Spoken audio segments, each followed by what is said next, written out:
Hi guys, welcome back to my channel. I'm Zita, and on my channel I share with you DIYs and makeovers on a budget. And don't forget to follow me over on my socials at Instagram, Facebook, Pinterest, and Etsy. So let's get started on today's DIYs.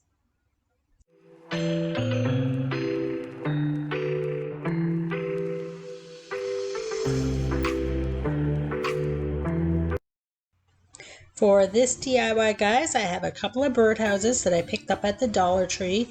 I have an old wall candle holder. It has some scrap wood, some chalk paint, and I'm going to be doing some decoupage and using some Iron Orchard stamps on this project. So here are the birdhouses from the Dollar Tree, and I'm going to give them a few coats of my homemade white chalk paint, and I'll leave that video in the description box if you'd like to make your own homemade chalk paint. So I gave them a few coats and let the paint dry in between coats, and right here is my scrap piece of wood. And I'm going to be attaching this wall candle holder and putting the birdhouses on top of that, and you can also put candles on top of it as well. So I'm going to be using this homemade Homestead Blue Fusion paint, and guys, this paint gives excellent coverage. I may have only used one coat on this because no, I used two coats actually, but this paint gives really good coverage. So while that paint was drying on that scrap piece of wood, I'm going to decoupage my birdhouses here. And guys, you're going to want to make sure you get all layers of your napkin. Sometimes when you peel them back, both layers will come back. But make sure you check on the package whether they're 2-ply or 3-ply, because I have gotten napkins from the Dollar Tree that were 2-ply and some that were 3-ply, and I have mistakenly not pulled all the plies off the napkins before, and if you don't do that, it'll bubble up on you. So make sure you get all those layers. So right here I'm using Mod Podge, and I like to start out in the center and work my way out for my Mod Podge. I find you get less wrinkles that way.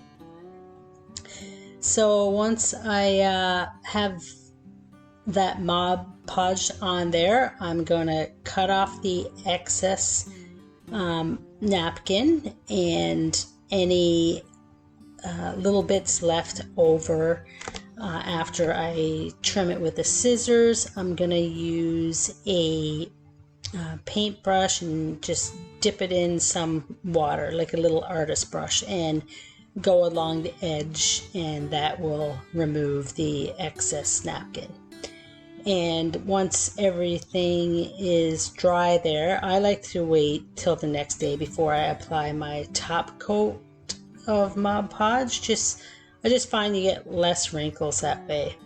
And if you don't want to use the little artist brush like I'm doing here to get that excess off, you can also use a really fine sanding block to sand it off. But because I had the paint on there, I thought I'd use the small artist brush with the water to just get the excess napkin off there. So right here, that's what I'm doing, is just getting that excess napkin on and just applying some more of my Mod Podge napkin on the rest of the birdhouse. And once that's done, like I said, I just let it dry overnight before I apply my top coat of Mod Podge. Or you can wait like a few hours or something like that until that layer of Mod Podge is dry. And once I have my napkins on there, with the color of the backing, I ended up painting the roof the same color of my scrap piece of wood. And after that was done, guys, I'm gonna put some script stamp on the roof of these little houses, just like I'm going to do with the scrap piece of wood that I painted. But I didn't like the color of these roofs after it was done, so you're going to see later on here that I go back and paint it white. And but I thought I'd show you this, just just show you that crafts don't always work out the way you want to, but you can always change it up. So right here I'm using that script stamp, IOD script stamp, and you're going to want to give them a fine sanding if they're new, guys, just so that your ink has some tooth on the stamp to grab onto. So I'm using a white ink, and I'm going to apply that all over. I'm just going to apply it to my scrap piece of board here first, and you'll see coming up after I apply the script stamp to this scrap board, you'll see me apply it to the roof of the little birdhouses as well.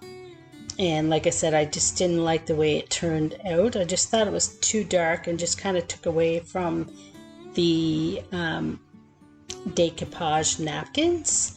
So I ended up painting the roofs white and going with a green script, and I like it so much better. But once you see them, guys, let me know in the comments like which one is your favorite. So this is what the script stamp looks like with the white ink on that dark paint. Isn't that beautiful, guys? I love this script stamp. Now you're going to want to wipe it down with a damp cloth after you use it, just so the ink doesn't stay on. So here I'm applying that same technique to the roof, and this is probably not the easiest way to do it. So the next step I did this was much easier, but when I applied the script stamp to the white roof, I forgot that I did it this way. So I did it the hard way. But this is the easier way to do it if you're going to do this. Less room for mess. So here on the back of my piece of scrap wood, I'm using a sawtooth nail hanger, and I'm applying that before I apply my candle holder there to the front. So guys, this candle holder used to be black, so I did paint that white, and I'm not sure what happened to my footage for that, but it was black. So here I'm just using a marker to mark out the holes that are in this, and then I'm gonna just pre-drill here so the screws don't crack the wood. Right here I'm just screwing it in with a screwdriver because the drill didn't fit in between those holes there. So guys, if you haven't subscribed yet, please consider subscribing. I'm trying to grow my channel and grow our DIY community. And you can also click that notification bell. That way YouTube will notify you when I post new videos. And I would also appreciate a like and comment on my videos. That'll help them share my my content more. So this is what the green looks like, guys. And like I said, I was not happy with the way it looked on the scrap board and the candle holder afterwards. So I painted it white. I'm going to use this green color that kind of matches the backing that I painted that scrap piece of wood. So I like this much better, but once you see them, once I reveal them in the end, let me know which ones do you like better. Do you like it dark or do you like it white?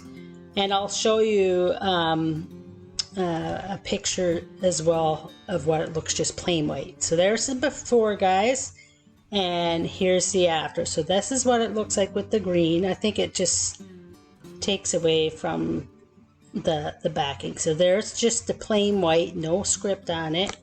I like it like that too, actually.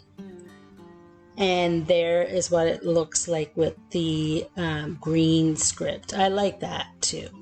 Let me know in the comments, guys, what you think of this script stamp and what you think of this whole little project. And there it is with some candles. That looks really beautiful too. So I like that too. So I didn't glue it right down, so I could, you know, have a choice to do what I want.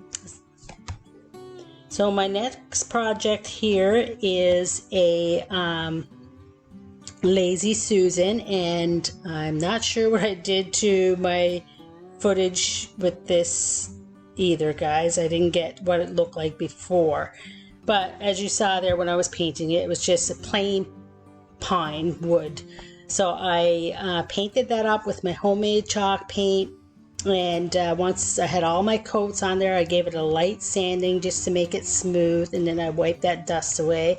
And I'm going to use this same script stamp on this, and it looks so beautiful, guys. And I'm putting a black on this. So this is a technique I did first, guys. I thought, oh, this will be easier, but it did not turn out as dark as I wanted.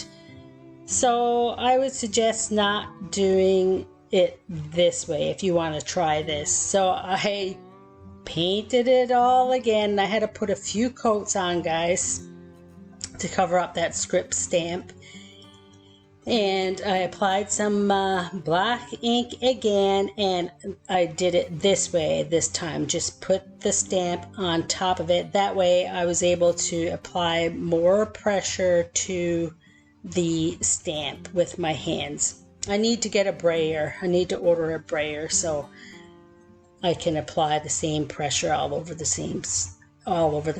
But this worked out really well. It came out a lot darker, and I liked it a lot better. I could have left it the way it was. You know, it kind of looked like it had a distressed look, but I wanted it to be a little darker than it originally was.